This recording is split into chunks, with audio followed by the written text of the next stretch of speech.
नमस्कार दोस्तों, स्वागत है आपका धार्मिक वे पर। आज हम जानेंगे भगवत गीता का छठा अध्याय ध्यान योग। ये अध्याय आत्म संयम, ध्यान और आत्मा के परमात्मा से मिलन की यात्रा है। श्री कृष्ण यहाँ सिखाते हैं कि कैसे मन को वश में करके सच्चे योगी बना जा सकता है। तो आइए समझते हैं ध्यान योग की गहराई को। अब हम अध्याय 6 की शुरुआत करते हैं। ध्यान योग का पहला महत्वपूर्ण सिद्धांत, योग का सही अर्थ। श्री कृष्ण अर्जुन से कहते हैं, सच्चा योगी वो नहीं जो सब कुछ छोड़ दे, बल्कि वो है जो बिना किसी फल की अपेक्षा के अपना कर्म करता है। अनाश्रितः कर्मफलम कार्य कर्म करोति ये स सन्यासी च योगी च न निरग्निर्न चाक्रिय। इसका अर्थ है, वो व्यक्ति जो बिना फल की आशा किए अपने कर्तव्य का पालन करता है, वही सच्चा योगी और सन्यासी है। केवल कर्म छोड़ देना या अग्नि का त्याग करना सन्यास नहीं है। अब हम ध्यान योग के दूसरे महत्वपूर्ण पहलू की बात करते हैं, आत्मसंयम और मन का नियंत्रण। श्री कृष्ण यहां एक अत्यंत गहरा और शक्तिशाली श्लोक प्रस्तुत करते हैं। बंधुरात्मात्मनस्तस्य येनात्मैवात्मना जिता है, अनात्मनस्तु शत्रुत्वे वर्तेतात्मैव शत्रुवत्। जिसने अपने मन को जीत लिया है, उसके लिए उसका मन सबसे बड़ा मित्र बन जाता है, परंतु जिसने मन पर विजय नहीं पाई, उसके लिए वही मन सबसे बड़ा शत्रु बन जाता है। अब हम आते हैं ध्यान योग के सबसे व्यावहारिक और महत्वपूर्ण हिस्से पर, ध्यान की विधि। श्री कृष्ण अर्जुन को ध्यान के अभ्यास की एक स्पष्ट और सरल विधि बताते हैं। वे कहते हैं, ध्यान कोई कल्पना नहीं, बल्कि एक अनुशासित प्रक्रिया है।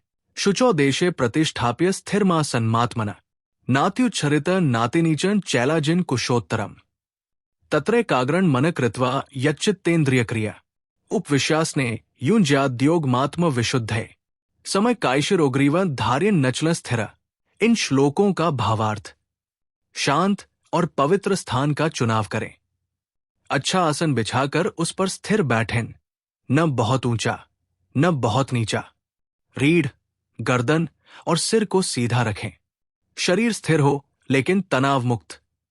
मन को एक ही बिंदु पर केंद्रित करें, परमात्मा में। इंद्रियों को संयमित करें और बाहरी विषयों से ध्यान हटाएं। अब हम चर्चा करते हैं ध्यान के परिणामों पर।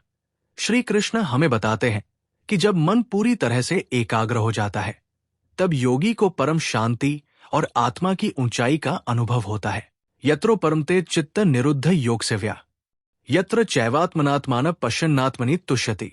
जब चित्त पूरी तरह शांत और एकाग्र हो जाता है और योग की साधना से वो स्थिर होता है, तब योगी आत्मा के भीतर आत्मा को देखता है और उस आत्मा में पूर्ण संतोष का अनुभव करता है। ये श्लोक हमें बताता है कि ध्यान की प्रक्रिया अंततः आत्मा को परमात्मा के साथ जोड़ने की प्रक्रिया है। अब हम एक महत्वपूर्ण प्रश्न का उत्तर देते हैं। अगर कोई योगी इस जन्म में ध्यान साधना में पूरी तरह सफल नहीं हो सका, तो क्या उसका प्रयास व्यर्थ चला जाता है?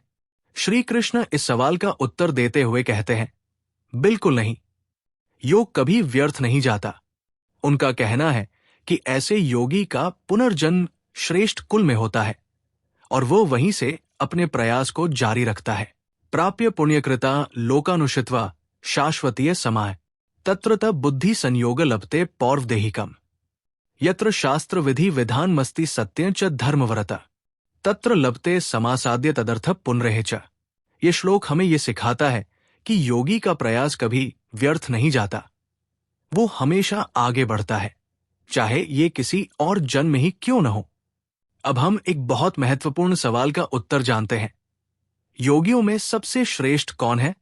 श्री कृष्ण कहते हैं कि सभी योगियों में वो योगी सबसे श्रेष्ठ है जो श्रद्धा और प्रेम से मेरे में लीन रहता है।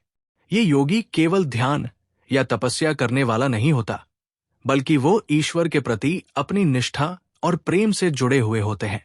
योगिनांपि सर्वेशा मद्तेनांतरात्मना श्रद्धावान भजते यो मास में युक्तत्मो मतः। ये श्लोक हमें बताता है कि ध्यान योग या कर्म योग से भी उच्च और श्रेष्ठ है भक्ति योग। तो दोस्तों, ध्यान योग हमें सिखाता है कि आत्म संयम, एकाग्रता और श्रद्धा से हम स्वयं को जान सकते हैं और परमात्मा से जुड़ सकते हैं। अगले अध्याय में हम जानेंगे ज्ञान कर्म संन्यास योग। अगर आपको ये वीडियो उपयोगी लगी हो तो लाइक, शेयर और सब्सक्राइब जरूर करें। मिलते हैं अगले ज्ञानपूर्ण अध्याय में। जय श्री कृष्ण।